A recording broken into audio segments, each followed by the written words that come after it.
Alright, All Pro Football 2K8, I just showed a video where the same animation in Madden resulted in the same outcome 3 out of 4 times. Now in this game, I'm going to show you that even though it's animation-based, just like Madden 10, it seems to respect physics, weight, player angles, momentum a lot better. So let's just play this one time, but before I do, I'll beat a little bit of a dead horse and say, look, I've got Rod Woodson as my kick returner. I selected Rod Woodson over every other special team player, over every other cornerback, because I want Rod Woodson to make plays for me, and that's what I expect him to do. I don't go into the game and pick the Bears because I want Devin Hester to return my kicks, and I'll deal with everybody else. I have to hand select a team, and then I expect those players to play at their level and make plays for me. So here's a Rod Woodson kick return, and then we're going to take a look at what happens.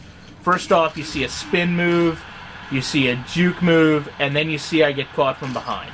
So let's take a look at some of the player interactions that lead up to this. First thing you want to look at over here, number 76 and number 88. You can see they're going to interact the same way a lot of players are going to interact in this play. Number 76 gets his hands up on him, uses his weight, uses his momentum, uses his speed against him, forces him to the ground. I can deal with that. Now up in front of me, you've got Steve Tasker, special teams demon for the Bills. He's going to meet Cliff Branch. Cliff Branch is going to try a spin move to get to Rod Woodson, who's returning the kick. Again, I'm Rod Woodson. There's no pro-tack moment here. There's no suction tackling here. Instead, you see Steve Tasker keeps his hands on Cliff Branch and pushes him out of the play. Not onto the ground, pushes him out of the play. Now what happens up here? I've got Don Maynard. He's a small possession wide receiver. What's going to happen when he meets number 55, this linebacker? He gets bull rushed. Now there's some suction blocking that goes on here, but I can live with it because it's not effective.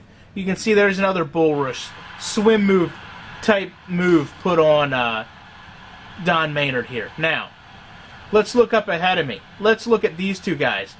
Number 96, number 86. They're going to engage the same exact way I originally showed you before when the guy got pushed down, except you can tell number 96 is a bigger player. He's a stronger player. Number 86 holds him up, but he's not effective. He doesn't throw him to the ground. It's not the animation dictating what happens. Does he make him over-pursue just enough for me to get past? Absolutely. Now, I put a spin move on this defender. Again, you see a little bit of suction blocking, but I can deal with it because this guy looked like he was going to hit him anyway.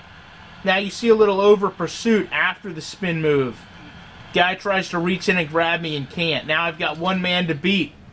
First off, I do want to take a look at this. This is how you block on a special teams kick return. Not motion shifting in front of somebody and pushing them backwards. Again, the same animation we saw, but you can deal with it. You can justify it because it's a tight end on a wide receiver. I expect the tight end in front of me to push down the wide receiver instead of having to make the tackle. Now right here, here's the juke move.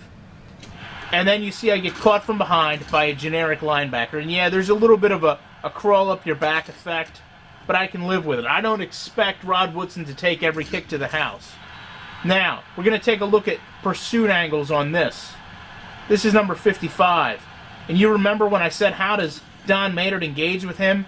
And how can I deal with the suction blocking? Well, it's because this is the guy that comes back to make the tackle. Now, there's no way he's faster than Rod Woodson. In fact, I can prove to you he's not. You see right here, he's about a yard behind Rod Woodson, who's running away at the top of your screen.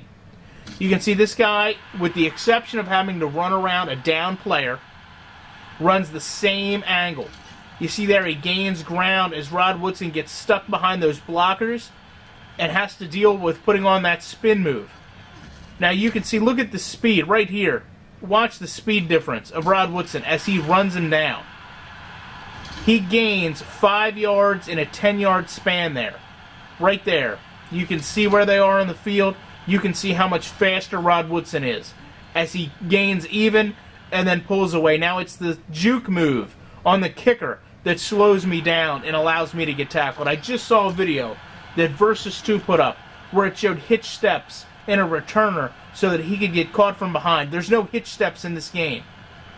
Going to take a look at this one more time. Again, I can deal with this because it's good pursuit. I can deal with a little bit of suction blocking when I know that's eventually the guy that comes back and makes this tackle. Not because the game slowed me down, but because I slowed myself down. Because it may be bad blocking in front of me. Because I had to put moves to make guys miss. So we'll show this one more time from Rod Woodson, and then we'll leave it at that. Again, a game that respects physics, momentum, and generally simulates football in a better fashion than Madden 10. All-Pro Football 2K8, and you can see there's the tackle from behind. Yes, there's some imperfections in the gameplay, but you can deal with them when you look at the play as a whole and know that it wasn't simply dictated by animations and dictated by the computer, that I myself as the user was responsible for making the tackles miss and ultimately slowing myself down enough to get caught from behind.